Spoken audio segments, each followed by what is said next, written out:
la presión de circulación de la sangre interna. En cambio, las venas tienen una presión menor, son más fácilmente compresibles y tienen un calibre mayor, pero habitualmente sus paredes, excepto que haya una hipertensión venosa, van a estar prácticamente algo deformadas y una pared mucho más fina.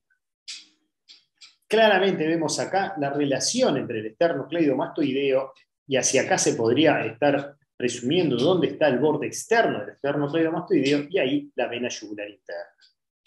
Si vamos a un corte un poco más alto, ya vemos que no tenemos glándula tiroides, vemos el eje visceral de cuello acá, con la vía aérea, la arteria carótida y la yugular interna por fuera. Ven en el esquema, ya se lo tienen que imaginar un poco más arriba. ¿Qué otro elemento tenemos que destacar? Esto es muy importante tener en cuenta. A veces no vamos a encontrar la vena yugular interna. ¿Por qué no la encontramos? Porque nosotros nos puede pasar esto, que en la primera y al faltar experiencia, comprimimos en forma muy importante el cuello, y a veces no es tan importante, sino que una simple compresión para buscarlo nos produce que rápidamente se colapse la vena yugular interna, entonces solamente vamos a ver la carótida, la arteria carótida, y la yugular interna no la vamos a ver porque esta va a estar comprimida.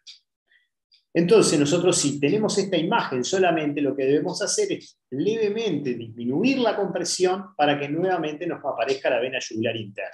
Si esta aparece, si continúa estando, es decir, poco visible, es decir, bastante comprimida, lo que debemos hacer, porque ahí puede ser el problema, es que el paciente esté hipovolémico, entonces debemos ponerlo en posición de Trendelenburg o incluso solamente en posición horizontal, pero elevándole los miembros inferiores para aumentar la presión venosa hacia el sector de cuello, el retorno venoso sobre todo y la presión venosa hacia el sector de cuello, y ahí se va a distender la vena yugular interna. Pero siempre tengan en cuenta esto cuando van a hacer las primeras ecografías de cuello, que al comprimir puede que no podamos ver inicialmente la vena yugular interna.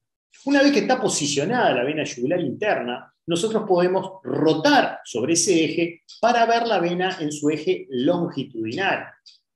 Aquí sí, a veces es más difícil y mantener el eje, sobre todo si uno va a hacer después la punción venosa central de esta vena y lo va a hacer sobre el mismo eje para ver el ingreso de la aguja hacia el trayecto de la vena.